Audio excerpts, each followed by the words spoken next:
Wait చేస్తున్నారా? అందరికీ ఒక చిన్న కథ చెబుదామని చెప్పి చేస్తున్నాను.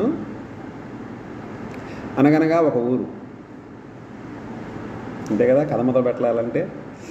అనగనగా ఒక ఊరు, అది తిరువూరు కావచ్చు, కొత్తూరు కావచ్చు, ఊటుకూరు కావచ్చు. అయితే ఆ ఊరిలో ఒక ఇద్దరు భార్యాభర్తలు చదువుకున్నారు, ఏదో ఒక ప్రైవేటు జాబ్ చేసుకుంటున్నారు ఇద్దరు. వాళ్ళకు ఒక పాప కూడా.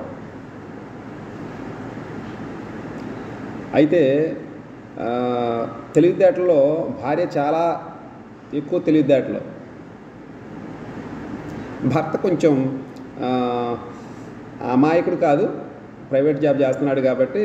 కాకపోతే ఆవిడ కంటే కొంచెం తక్కువ నాలెడ్జ్. అయితే ప్రపంచంలో ఉన్నటువంటి సమస్త సమాచారం ఆవిడకి తెలుసు. ఇప్పుడు మనం గూగుల్ ఇంజిన్ అంటాం కదా, మనం గూగుల్ సెర్చ్లో మనం దేనికి సంబంధించింది కొట్టినా సరే, అందులో ఫీడ్ చేసినా సరే, దానికి రిలేటెడ్గా దాదాపు 100% సమాచారం రావచ్చు, ఒక్కొక్కసారి ఫేక్స్ కూడా రావచ్చు. ఏదేమైనా సరే గూగుల్ సెర్చ్ ఇంజిన్లో ఎలా అయితే మనం సెర్చ్ చేసుకొని తెలుసుకోగలుగుతామో అంత తెలివితేటలు ఉన్నాయన్నమాట ఆవిడకి. అయితే ఆ తెలివితేటలు ఎవరి మీద ప్రయోగించరు, కాకపోతే సమాజంలో జరుగుతున్న అన్నీ కూడా ఆవిడకే కావాలి, తెలుసుకుంటుంది. ఇక భర్త వచ్చేసి ప్రపంచం ఎటు నుంచి ఎటు వెళ్తున్నా సరే, ప్రపంచం ఇప్పుడు రన్నింగ్ చేసేదానికంటే కూడా తలకిందులుగా నడుస్తున్నా సరే అతనికి అసలు అవసరమే లేదు, సంబంధమే లేదు. పని చేసుకుంటాడు, ఇంటికి వెళ్తాడు, పడుకుంటాడు, మళ్ళీ వచ్చి పని చేసుకుంటాడు, వెళ్తాడు. ఆ విధంగా చేసుకుంటాడు అనమాట. ఇప్పుడు అర్థమైంది కదా ఇద్దరు సైకాలజీలు. అయితే ఆయన ఈ మధ్యకాలంలో మన ఇప్పుడు ప్రజెంట్ ఇన్స్టాగ్రామ్స్, ఫేస్బుక్లు ఇవో రన్ అవుతున్నాయి కదా. అందులో ఆయన ఒక టెలిగ్రామ్లో ఒక ఫ్రెండ్ రిక్వెస్ట్తో ఒకళ్ళతో ఫ్రెండ్షిప్ చేస్తున్నాడు, జెంట్సే. సరే, ఆ యొక్క స్నేహం కొంచెం ముందుకు వెళ్తూ ఉంది. అయితే అటువైపు ఉన్నటువంటి వ్యక్తి, నేను అమెరికాలో సెటిల్ అయ్యి ఉన్నాను, ప్రజెంట్ అమెరికాలో జాబ్ చేస్తున్నాను, కాబట్టి నేను అక్కడ నుంచి నెక్స్ట్ వచ్చేటప్పుడు మీకు ఏమైనా కావాలంటే చెప్పండి, తీసుకొస్తాను అన్నట్లుగా ఏదో చెప్తుంటారు. మన ఫ్రెండ్స్ కూడా ఎవరో అంటుంటారు కదా.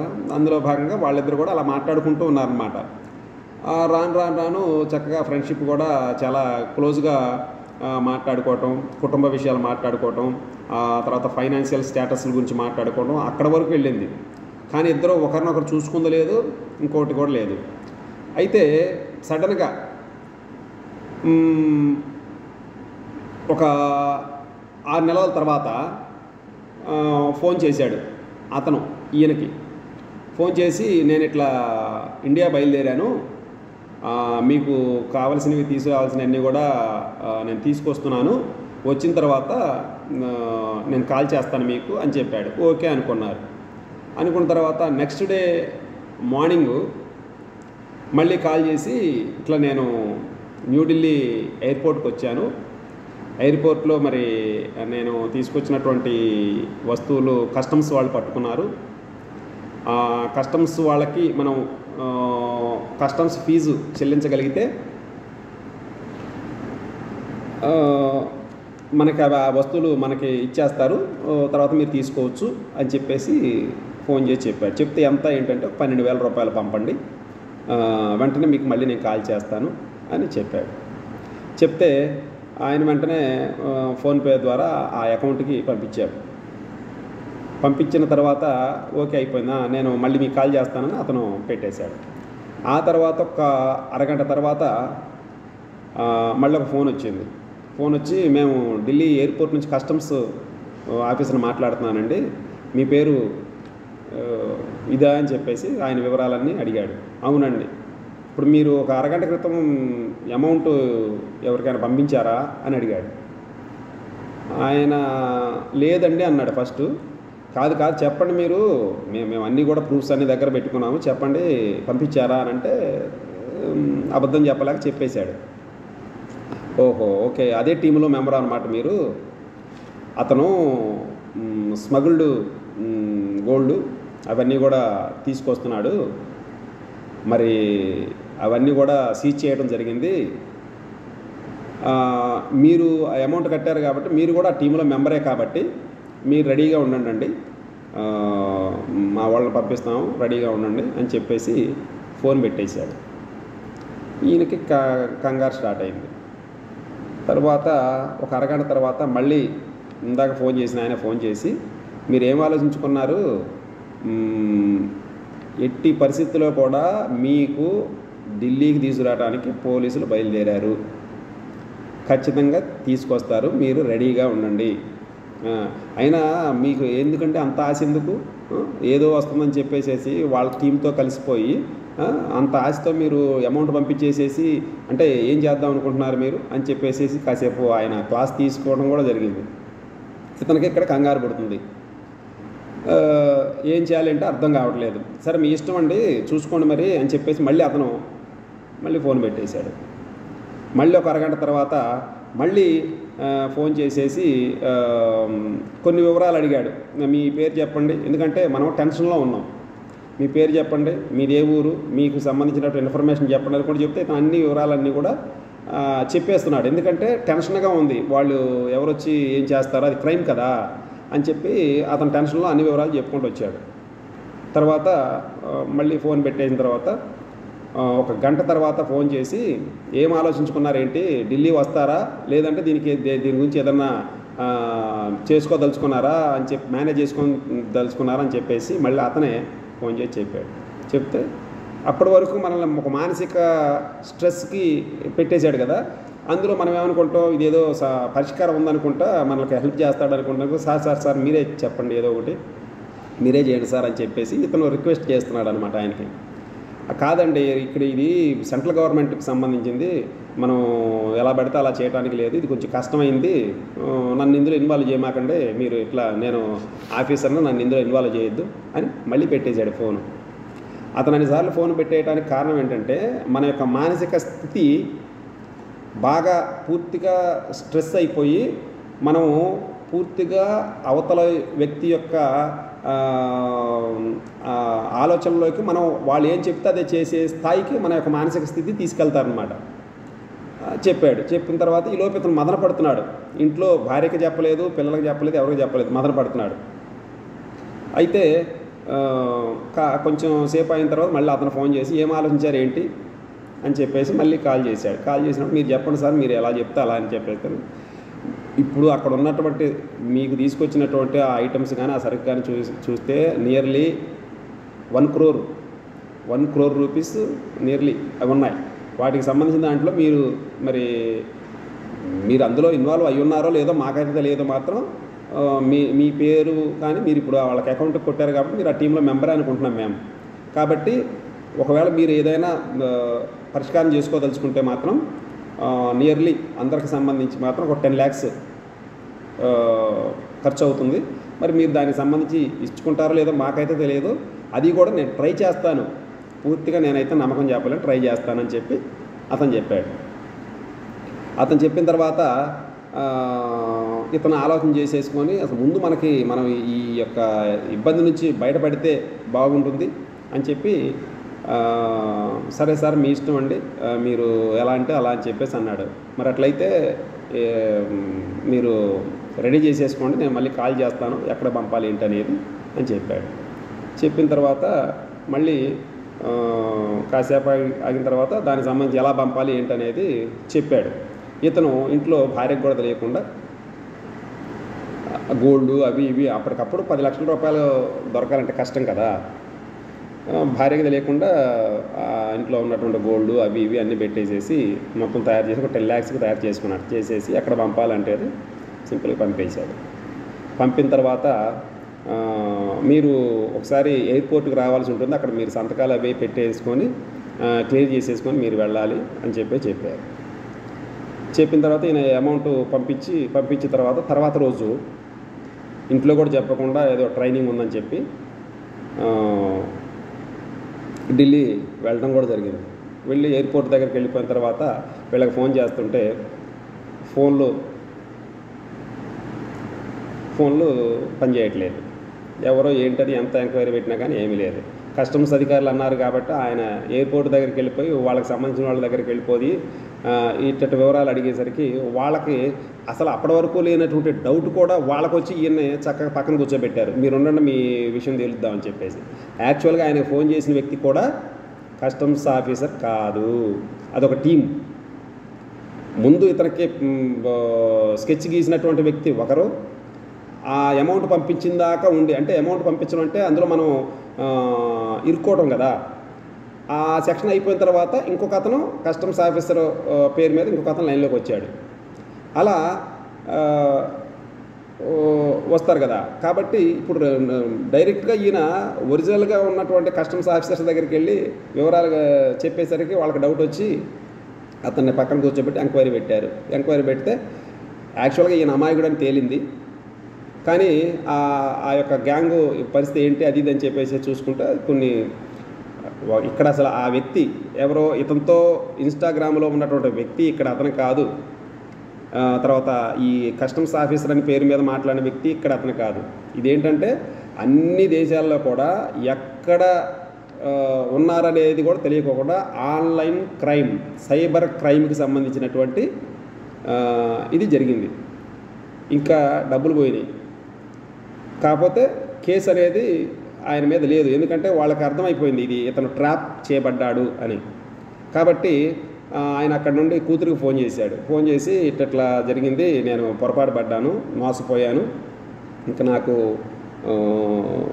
ఇంకా అనవసరం అనిపిస్తుంది, నేను మీకు న్యాయం చేయలేదు అని చెప్పేసి పాపం బాధపడుతూ కూతురికి ఫోన్ చేసి ఏదేదో సూసైడ్ ఆలోచనతో ఏదో మాట్లాడుతుంటే కూతురు కొంచెం తెలివిగల అమ్మాయి, అంటే ముందు ఆయన్ని ఆ యొక్క మైండ్ సెట్ నుంచి డైవర్షన్ కోసం, లేదు డాడీ ఇట్లాంటివన్నీ కూడా ఆల్రెడీ చూస్తున్నాము, ఆల్రెడీ మా ఫ్రెండ్ వాళ్ళ డాడీ వాళ్ళకి సంబంధించిన రికవరీ కూడా జరిగింది. ఏదో ఒకటి చెప్పాలి కదా, తన్ని ఆ యొక్క మూడు నుంచి బయటికి తీసుకురావడం కోసం రికవరీ జరిగింది. మన ఇంకా 10 లక్షలు, ఆయన 50 లక్షల రూపాయలు రికవరీ జరిగింది, ఆల్రెడీ రన్ అవుతుంది, దాని గురించి అసలు ఇబ్బంది ఏం లేదు, నేను చూసుకుంటాను అని చెప్పేసి తండ్రిని కొంచెం ఓదార్చి ఆయన్ని ఢిల్లీ నుంచి ఈ అనగనగా ఒక ఊరు ఉంది కదా అక్కడికి తీసుకురావడం జరిగింది. వచ్చిన తర్వాత కుటుంబ సభ్యులందరూ మాట్లాడుకొని జరిగినటువంటి విషయాన్ని కూడా ఇలా జరిగింది అలా జరిగిందని చెప్పేసి మాట్లాడుకొని బాధపడ్డారు. ఇదంతా జరిగింది. స్టోరీ బాగుందా? మెయిన్ ఏంటంటే ఇది స్టోరీ కాదు, యథార్థంగా జరిగినటువంటి ఒక విషయం. ఇది మీకు ఇంత ఉపోద్ఘాతం ఎందుకు చెప్పానంటే స్టోరీలాగా చెప్తే మీకు అర్థమవుద్ది అన్నట్లుగా చెప్పాను. ఇది మీకు ప్రత్యేకంగా ఏదో చెప్పాలని కాదు, కానీ జరుగుతున్నటువంటి విషయాల్లో మీరు అలర్ట్గా ఉండాలి అని చెప్పడానికి. సెంట్రల్ గవర్నమెంట్ కూడా మనకి ఇప్పుడు మనకి ప్రతిరోజు ఫోన్లో మనకి కాలర్ టోన్ వస్తుంది. ఒకప్పుడు కరోనాకి సంబంధించిన కాలర్ టోన్ వచ్చినప్పుడు కాలర్ టోన్ సైబర్ క్రైమ్స్కి సంబంధించి మీకు బ్యాంక్ మేనేజర్ గారు ఫోన్ చేస్తారు, లేదంటే మీకు పాన్ కార్డు వాళ్ళు ఫోన్ చేస్తారు, ఆధార్ కార్డు వాళ్ళు ఫోన్ చేస్తారు అని చెప్పి వాళ్ళు ఎవరో ఫోన్ చేసినా మీరు లిఫ్ట్ చేయొద్దు, అసలు మీకు ఎవరో ఫోన్ చేయరు అని కదా మీకు ఆ రింగ్ టోన్ వస్తుంది కదా, అదే కాలర్ టోన్ వస్తుంది కదా.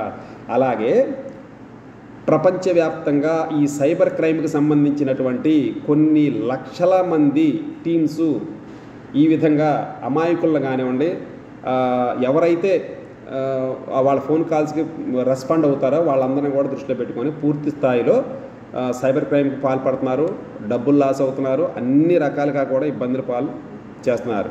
కాబట్టి గుర్తుపెట్టుకోండి, నేను ప్రత్యేకంగా వీడియో ఎందుకు చేస్తున్నానంటే దాని ఇంపార్టెన్స్ గురించి చేస్తున్నాను. మీకు ఏ బ్యాంక్ మేనేజర్ కూడా మీకు ఫోన్ చేసి మీకు సంబంధించినటువంటి వివరాలు అడగరు. ఓకే, ఏ పాన్ కార్డుకి సంబంధించినటువంటి డీటెయిల్స్కి సంబంధించి కూడా ఎవరో మీకు ఫోన్ చేసి అడగరు. మీ ఆధార్ డీటెయిల్స్ ఫోన్లు చేసి ఎవరు అడగరు, మీ ఓటీపీలు చెప్పని అడగరు.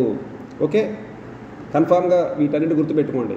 మీకు ఎవరైనా సరే ఫోన్ చేసి అడిగారు అంటే అది ఫేక్ కింద అర్థం చేసేసుకోండి, అది ఫేక్ కింద అర్థం చేసుకోండి. కాబట్టి మీకు ఫోన్ కాల్స్కి సంబంధించినటువంటి ఇట్లాంటి ఇబ్బందికరమైన కాల్స్, మీకు డౌట్ఫుల్గా ఉన్నటువంటి ఏ కాల్ కూడా లిఫ్ట్ చేయదు. మనకి ఇంపార్టెంట్, మనకు తెలిసిన వాళ్ళు, మనకు సంబంధించిన వాళ్ళు ఎవరైనా ఫోన్ చేస్తే రెండవసారి చేస్తారు. ఓకే, అది అప్పటికీ డౌట్ ఉంటే మళ్ళీ మన వాళ్ళు అనుకుంటే మూడోసారి చేస్తారు. అంతేకాని దయచేసి మీరు ఎవ్వరు కూడా ఈ ట్రాప్లోకి చిక్కుకోవద్దు ఫోన్ కాల్స్కి సంబంధించి. రెండోది మెసేజెస్. మీకు మెసేజ్ వస్తుంది, ఏమొస్తుంది, మీ ఏటీఎం కార్డు బ్లాక్ అవుతుంది, మీ ఏటీఎం కార్డు బ్లాక్ అవుతుంది 2-3 రోజుల్లో, ఈ కింద ఉన్నటువంటి లింక్ ఓపెన్ చేసేసుకొని మీరు అప్డేట్ చేసేసుకుంటే మీది రెడీ అవుతుందని చెప్తారు. పొరపాటును కూడా ఆ లింక్ మీద మీరు టచ్ చేయవద్దు. ఆ లింక్ టచ్ చేసిన తర్వాత వెంటనే మీకు ఓటీపీ వస్తుంది, ఓటీపీ అడుగుతుంది. ఆ ఓటీపీ కనుక మీరు అందులో పెట్టారు అంటే, ఆ ఓటీపీ కనుక మీరు అందులో పెట్టారంటే మీ అకౌంట్లో నుండి అమౌంట్ అంతా కూడా క్లియర్ అయిపోతాయి. గుర్తుపెట్టుకోండి, మెసేజ్ల రూపంలో వచ్చినటువంటి ఆ లింక్స్ని మీరు టచ్ చేయొద్దు. ఇంకొకటి, ఏపీకేలు ఇస్తున్నాడు. ఏపీకే అంటే ఐడియా ఉంది కదా, మన ఈ యాప్స్కి సంబంధించినటువంటి యాప్స్ ఇన్స్టాల్ చేసుకోవడం కోసం ఏపీకే అని ఒకటి ఉంది. ఇప్పుడు అవి ఎస్బీఐ పేరు మీద స్టేట్ బ్యాంక్ ఆఫ్ ఇండియా అనేది మన వాట్సాప్ గ్రూపుల్లో కూడా ఎంటర్ అయిపోతుంది. That is virus, that is cyber క్రైమ్కి సంబంధించి. స్టేట్ బ్యాంక్ ఆఫ్ ఇండియా అనే ఎదురుగా మీకు కనపడుతుంది. స్టేట్ బ్యాంక్ ఆఫ్ ఇండియా నుంచే మీకు సంబంధించినటువంటి అమౌంట్ రెట్టింపు అవుతుంది, లేదంటే మీకు సంబంధించి ఇది వస్తుంది ఒక ఏపీకేలు పంపిస్తున్నారు, లేదంటే యూనియన్ బ్యాంక్ నుంచి పంపిస్తున్నారు. ఇట్లా అన్ని రకాల బ్యాంకుల నుండి కూడా ఏ మెసేజ్ వచ్చినా, ఎట్లాంటి కాల్ వచ్చినా మీరు రెస్పాండ్ అవ్వద్దు. ఇంకొక టైపు, ఆన్లైన్ గేమ్స్కి సంబంధించి మీ నంబర్కి ఎక్కడి నుంచో ఒక మెసేజ్ వస్తుంది. మెసేజ్ వచ్చిన తర్వాత దాని కింద లింక్ ఓపెన్ చేస్తే మీకు అమౌంట్ పంపిస్తామంటారు. లింక్ ఓపెన్ చేయగానే ఇదిగో ఇది స్క్రీన్ షాట్ తీయండి, ఈ స్క్రీన్ షాట్ ఇప్పుడు మీకు వచ్చినటువంటి నంబర్కి పెట్టండి, మీ అకౌంట్లోకి ఇంత అమౌంట్ పంపిస్తాము అని చెప్పేసి అంటారు. మనం స్క్రీన్ షాటే కదా అని చెప్పేసి పెట్టేస్తాం. పెట్టిన తర్వాత వాళ్ళు మీకు అమౌంట్ పంపిస్తారు, వాడు చెప్పినట్టు పంపిస్తాడు. మళ్ళీ పంపించనంటే మళ్ళీ రెట్టింపు, వాడు ఎంత అయితే చెప్తాడో అంత పంపిస్తాడు. మనల్ని మన యొక్క మానసిక స్థితి వాడు లోపరుచుకునే వరకు కూడా మనకు డబ్బులు వస్తుంటాయి, వేలల్లోనే వస్తాయి. 1000 వస్తుంది, 15,000 వస్తుంది, 20,000 వస్తుంది, 25,000 కూడా వస్తుంది. కొంచెం అమౌంట్ పెరిగే కొద్దీ వాళ్ళు అక్కడ ఒక లాక్ పెట్టేసుకున్న తర్వాత అప్పుడు 1 గంట 2 గంటలు మనకు టైం ఇస్తారు. మనం ఆ గేమ్ ఆడాలా వద్దనేది మీమాంసలో ఉంటాం. చివరికి మనకు వచ్చినటువంటి 25,000 లేదంటే ఒక 50,000 దృష్టిలో పెట్టుకొని ఒకసారి ఆడితే పోలా అనేటటువంటి స్థితికి ఖచ్చితంగా వస్తాం. మన తెలివితేటలు ఏమాత్రం కూడా సరిపోవు. ఖచ్చితంగా వచ్చిన తర్వాత మనం వెంటనే ఆ 50,000కి లేదంటే ఆ 25,000కి మన దగ్గర ఉన్న డబ్బుకి పెట్టి క్లిక్ చేస్తాం. మన దగ్గర ఉన్నటువంటి అకౌంట్లో ఉన్న డబ్బు అంతా కూడా క్లియర్ అయిపోయిన తర్వాత ఆ గేము ఉండదు, ఆ ఫోన్ నెంబర్ ఉండదు, మనం పంపించినటువంటి వాట్సాప్ ఉండదు, ఏమీ ఉండదు. క్లియర్. కాబట్టి దయచేసి ఇవన్నీ కూడా ఎందుకు చెప్తున్నానంటే, ఇంత ఇదిగా చెప్తున్నానంటే అర్థం చేసేసుకోండి. మన గ్రూపులో ఉన్న వాళ్ళందరూ కూడా, మన పిల్లలందరూ కూడా ఎక్కువ, ఎందుకంటే ఫోన్కి సంబంధించి, మన యాప్స్కి సంబంధించి, మన డిపార్ట్మెంట్కి సంబంధించిన యాప్స్ అన్నీ కూడా చేసుకుంటున్నాం. కాబట్టి ఎప్పటికప్పుడు యాప్స్ అప్డేట్ చేయమని వస్తుంది. వాటిలో భాగంగానే ఈ వైరస్కి సంబంధించినవి కూడా దొరుకుతాయి. అది గుర్తుపెట్టుకొని అందరూ కూడా మన గ్రూప్స్లో మనం ఉన్నటువంటి ముఖ్యంగా మన 3 గ్రూప్స్కి సంబంధించిన వాళ్ళందరూ కూడా ఇప్పుడు నేను పెట్టిందంతా కూడా వినండి. విన్న తర్వాత మీ కుటుంబ సభ్యులతో కూడా ఈ సమాచారాన్ని పంచుకోండి, మీ కుటుంబ సభ్యులతో. ఎందుకంటే ఇది మీరు ఓకే, నేను చెప్పిన దాన్ని విని సార్ చెప్పారు ఓకే అని చెప్పేసి మీరు అనుకోవచ్చు, కానీ సేమ్ అదే సిచ్యువేషన్లో మీ కుటుంబ సభ్యులు ఎవరో ఒకళ్ళు ఈ యొక్క ఇబ్బందికి గురి కావచ్చు. కాబట్టి దయచేసి అందరూ కూడా అలర్ట్గా ఉండండి. ఏ ఒక్క బ్యాంక్ మేనేజరు మనకు కాల్ చేయడు, ఏ ఒక్క ఆధార్కి సంబంధించిన వాడు మనకు కాల్ చేయడు. ఇంకొకటి కూడా ఇంకా ముఖ్యమైనది చెప్పమంటారా, మేము జిల్లా ఆఫీస్ నుంచి కాల్ చేస్తున్నామండి, మీ ఆధార్ కార్డు అని మీ అకౌంట్ నెంబర్ పంపండి, మీకు ఎల్సిడిసి అమౌంట్ వేస్తాము, లేదంటే మీకు సంబంధించినటువంటి అమౌంట్ అందులో చేస్తాము అని చెప్పేసి ఏముంది, మనకు సంబంధించినటువంటి ఆ సబ్జెక్టు సంబంధించినటువంటి తెలుసుకోవడం పెద్ద విశేషమేం కాదు. ఒకవేళ హెల్త్ డిపార్ట్మెంట్కి సంబంధించిన వాళ్ళని ట్రాప్ చేద్దాం అనుకున్నప్పుడు సింపుల్ కదా. జిల్లా ఆఫీస్ నుంచి కాల్ చేస్తున్నాను, మీరు పేరు చెప్తాడు, ఈజీ కదా పేరు తెలుసుకోవడం. మీ పేరు ఇదేనండి? అవును. మీ నంబర్ కూడా ఇదే కదా? ఓకే. మీ ఆధార్ నెంబర్ చెప్పండి. మేడం గారు ఈరోజు అందరూ కూడా కలెక్ట్ చేయమన్నారు అని చెప్పేసేసి, అంటే నేను డిజిగ్నేషన్స్ వాడట్లేదు అంటారు. అనగానే మనం ఏం చేస్తాం, మన ఆఫీసర్ గారి యొక్క దీన్ని బట్టి మనం వెంటనే ఈజీగా చెప్పేస్తాం. అలా కూడా జరుగుతున్నాయి. కాబట్టి ఎట్టి పరిస్థితుల్లో కూడా మీరు ఇలాంటి ఇబ్బందికి గురి కాకూడదు అన్న ఉద్దేశంతో ఇట్లాంటివి చేస్తున్నాను. ఒకసారి కొంచెం లెంగ్త్ ఎక్కువైనా సరే కొంచెం వినండి. ఇట్లాంటివి విని మీరెవ్వరు కూడా ఇట్లాంటి ఇబ్బందులకు గురి కాకూడదు అన్నటువంటి హోప్స్తోనే ఈ యొక్క వీడియో చేశాను. Thank you so much.